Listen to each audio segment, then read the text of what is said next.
Hello everyone, welcome back. In this video, we will do Civics Chapter 3 Government. In this chapter, we would cover what is government, why we need for government, constitution, foundation of government, role of government, forms of government and government of India. जैसे कि हम जानते हैं कि एक family को properly run करने के लिए फैमिली के अलग अलग मेंबर्स अलग अलग कामों को करते हैं. स्कूल को प्रॉपरली फंक्शन करने के लिए प्रॉपरली रन करने के लिए अलग अलग लोग होते हैं, like teachers, class teachers, principal, management, जो अलग अलग फंक्शन करते हैं, अलग अलग काम करते हैं. ठीक उसी तरीके से कंट्री को रन करने के लिए हमें सेट ऑफ पीपल की ज़रूरत होती है जो एलिजिबल हो, जिनके पास वो अथॉरिटी हो, जो राइट डिसीजन ले सके पीपल के वेलफेयर में. और वो डिसीजन कुछ भी हो सकता है, लाइक बिल्डिंग बनाना, रोड बनाना, ब्रिज बनाना, स्कूल्स बनाना, हॉस्पिटल्स बनाना. इसके अलावा अगर किसी चीज़ का प्राइस बढ़ जाता है, लाइक अनियन का, टोमेटो का प्राइस बढ़ जाता है, तो वो उस प्राइस को भी कंट्रोल करती है ताकि वो सबके लिए अवेलेबल हो. और गवर्नमेंट क्या करती है, जो नेचुरल कैलेमिटीज़ होती हैं लाइक सुनामी, अर्थक्वेक, कोविड-19, तो इसमें जो अफेक्टेड लोग होते हैं उनको एड प्रोवाइड करती है, राहत प्रदान करती है. और साथ ही कंट्री की बाउंड्रीज को प्रोटेक्ट करती है और नेबरिंग कंट्रीज के साथ पीसफुल रिलेशन मेंटेन करती है.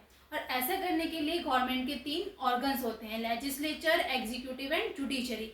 लेजिस्लेचर लॉ मेकिंग का काम करता है, एग्जीक्यूटिव उन लॉज को इम्प्लीमेंट करता है और जुडिशरी चेकआउट करता है कि वो लॉज ठीक से इम्प्लीमेंट हो रहे हैं या नहीं हो रहे हैं, या कोई डिस्प्यूट होता है तो उसको रिजॉल्व करती है. अब हम बात करते हैं व्हाई वी नीड गवर्नमेंट. हमें गवर्नमेंट की ज़रूरत क्यों है. वी आर सोशल बीइंग, और हमने सर्वाइव करने के लिए ग्रुप्स बनाए, कम्युनिटीज़ बनाई है जिसे सोसाइटी कहा जाता है. और सोसाइटी में रहने के कुछ रूल्स होते हैं और उन रूल मेकिंग का काम क्या कौन करता है, गवर्नमेंट करती है. क्योंकि सोसाइटी इतनी बड़ी, कंट्री इतनी बड़ी होती है कि हर इंडिविजुअल उसमें रूल मेकिंग में या लॉ मेकिंग में पार्टिसिपेट नहीं कर सकता, तो उनके बिहाफ पे गवर्नमेंट डिसीजन मेकिंग का काम करती है. और ऐसा करने के लिए गवर्नमेंट जो लॉ बना रही है, लॉ मेकिंग में गवर्नमेंट का आधार क्या है, कॉन्स्टिट्यूशन.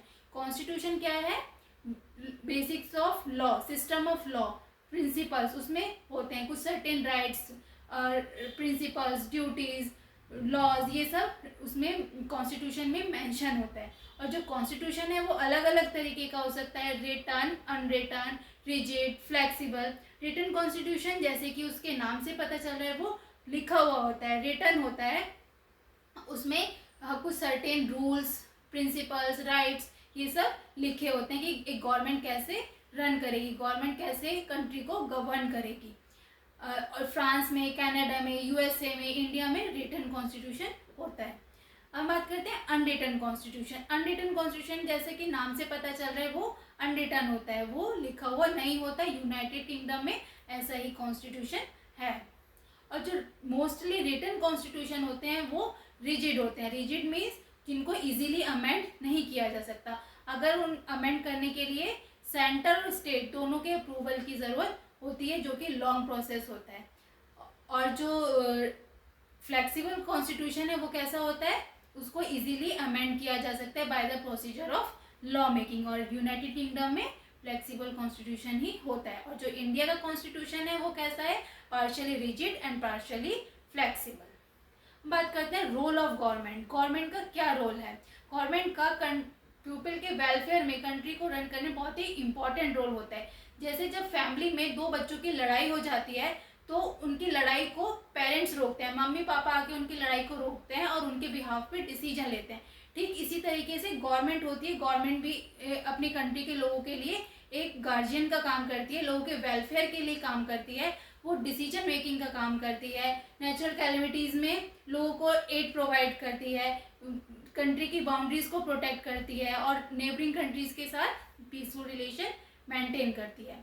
अब हर कंट्री को गवर्न करने का, फंक्शन करने का अलग अलग मेथड होता है. ये उनकी पॉलिसीज़ पे, एक्सपेक्ट्स पे और इश्यूज़ पे डिपेंड करता है. तो हर कंट्री अलग अलग फॉर्म की गवर्नमेंट को फॉलो करती है. और वो क्या क्या है गवर्नमेंट की forms, democracy, autocracy, parliamentary, presidential, unitary and federal. जो डेमोक्रेसी है, डेमोक्रेसी ग्रीक भाषा के 2 शब्दों से मिलकर बना है, डेमो और क्रेटो. डेमो मीन्स पीपल, क्रेटो मीन्स पावर. यानी कि इसमें जो पावर है वो लोगों की होती है. लोग खुद अपना रिप्रेजेंटेटिव चुनते हैं वोट देकर. लॉ की नज़र में सभी सिटीजन्स इक्वल हैं, वो अपनी सरकार खुद चुनते हैं। अब्राहम लिंकन ने डेफिनेशन दी है डेमोक्रेसी की, for the people, by the people end of the people, यानी कि लोगों की सरकार, लोगों के द्वारा सरकार और लोगों के लिए सरकार। इसमें जो सिटीजन्स हैं वो खुद लॉ मेकिंग में पार्टिसिपेट करते हैं, वोट देकर अपने रिप्रेजेंटेटिव्स को चुनकर। अब हम बात करते हैं ऑटोक्रेसी की। ऑटोक्रेसी जैसे कि नाम से पता चल रहा है, ऑटो मीन्स एक, यानी कि जो पावर है वो किसी एक व्यक्ति के हाथ में है, किसी एक इंडिविजुअल के हाथ में है, किसी एक पॉलिटिकल पार्टी के हाथ में है, किसी एक ग्रुप के हाथ में है। ये कैसे है, इसमें अथॉरिटी को क्वेश्चन नहीं किया जा सकता और इस तरीके की गवर्नमेंट ऑप्रेसिव होती है। मिलिट्री रूल ऐसी ही ऑटोक्रेसी का ही एक एग्जाम्पल है। इसमें जो पावर है वो किसी एक मिलिट्री ऑफिसर के हाथ में है जो पूरी स्टेट को फंक्शन कर रहा है अपने अकॉर्डिंग। और इस नॉर्थ कोरिया ऐसा ही गवर्नमेंट का एक मिलिट्री रूल का ही एक एग्जाम्पल है। अब हम बात करते हैं पार्लियामेंट्री गवर्नमेंट। पार्लियामेंट्री गवर्नमेंट में क्या होता है कि जो दो ऑर्गन्स है, एग्जीक्यूटिव और लेजिस्लेचर, वो एक दूसरे के कॉपरेशन में काम करते हैं। ये दोनों की पावर एक दूसरे के साथ शेयर्ड होती है। एक हेड ऑफ गवर्नमेंट होता है और एक हेड ऑफ स्टेट होता है। जो हेड ऑफ गवर्नमेंट है वो पॉलिटिकल पार्टी का लीडर होता है। जिस पार्टी को मेजॉरिटी मिलती है वो क्या बनता है, हेड ऑफ द गवर्नमेंट बनता है। और अगर मेजॉरिटी नहीं बन पाती है तो दो पार्टीज मिलकर कोलिशन गवर्नमेंट बनाती हैं। ग्रेट ब्रिटेन और इंडिया ऐसी गवर्नमेंट का एक एग्जाम्पल है। और जो पार्लियामेंट्री गवर्नमेंट है ये मोनार्की में भी हो सकती है और रिपब्लिक में भी हो सकती है। इसमें प्राइम मिनिस्टर और कैबिनेट मिनिस्टर दोनों होते हैं। अब हम बात करते हैं प्रेसिडेंशियल गवर्नमेंट की। प्रेसिडेंशियल गवर्नमेंट में जो पावर्स हैं वो इंडिपेंडेंट होती है, यानी कि लेजिस्लेचर और एग्जीक्यूटिव अलग अलग काम करते हैं, इंडिपेंडेंट होकर काम करते हैं। इसको सेपरेशन ऑफ पावर भी बोला जाता है। जो हेड ऑफ द गवर्नमेंट है वो पार्लियामेंट में रिस्पॉन्सिबल है और जो प्रेसिडेंट है वो पार्लियामेंट में रिस्पॉन्सिबल नहीं है, लेकिन वो पार्लियामेंट का पार्ट होता है। और जो यूनाइटेड स्टेट ऑफ अमेरिका है वो प्रेसिडेंशियल गवर्नमेंट का ही एक एग्जाम्पल है।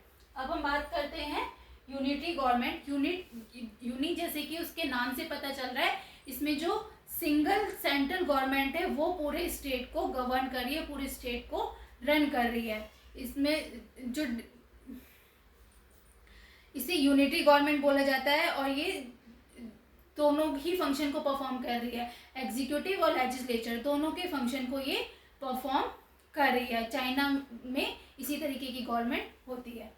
अब बात करते हैं फेडरल गवर्नमेंट। फेडरल गवर्नमेंट में गवर्नमेंट को टीयर स्ट्रक्चर में डिवाइड किया गया है, सेंटर और स्टेट। सेंटर जो रूल पास करेगा, जो लॉ पास करेगा वो पूरी कंट्री में इम्प्लीमेंट होगा और जो स्टेट लॉ पास करेगा वो केवल स्टेट में ही इम्प्लीमेंट होगा।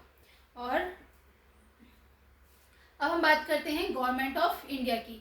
हमने अलग अलग गवर्नमेंट की फॉर्म्स को समझा और इन फॉर्म्स को समझने के बाद क्या हम बता सकते हैं कि इंडिया में किस तरीके की गवर्नमेंट है।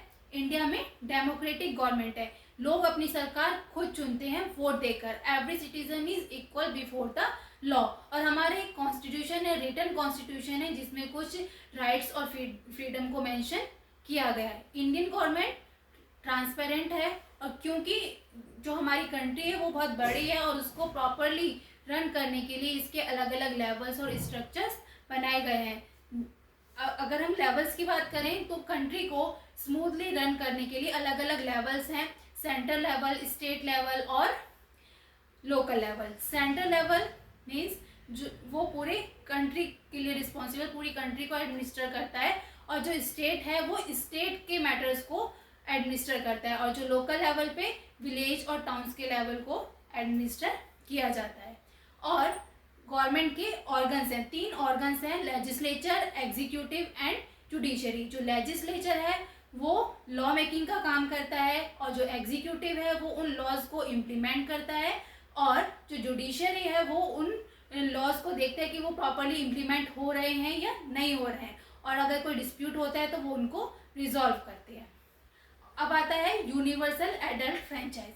यूनिवर्सल एडल्ट फ्रेंचाइज क्या होता है कि जब कोई व्यक्ति 18 साल का है या 18 साल से ऊपर है तो वो वोट दे सकता है। उसको वोट देने का अधिकार है और किसी भी व्यक्ति को उसके जाति के, धर्म के या जेंडर के आधार पर, रिलीजन के, कास्ट के या जेंडर के आधार पर उसको वोट देने के अधिकार से वंचित नहीं किया जा सकता। इस चैप्टर में हमने समझा कि गवर्नमेंट क्या है, गवर्नमेंट की ज़रूरत क्यों है, गवर्नमेंट का आधार क्या है, what is the foundation of government, constitution, role of the government and forms of the government, और गवर्नमेंट ऑफ इंडिया कैसे काम करती है। अब मिलते हैं नेक्स्ट वीडियो में। Thank you.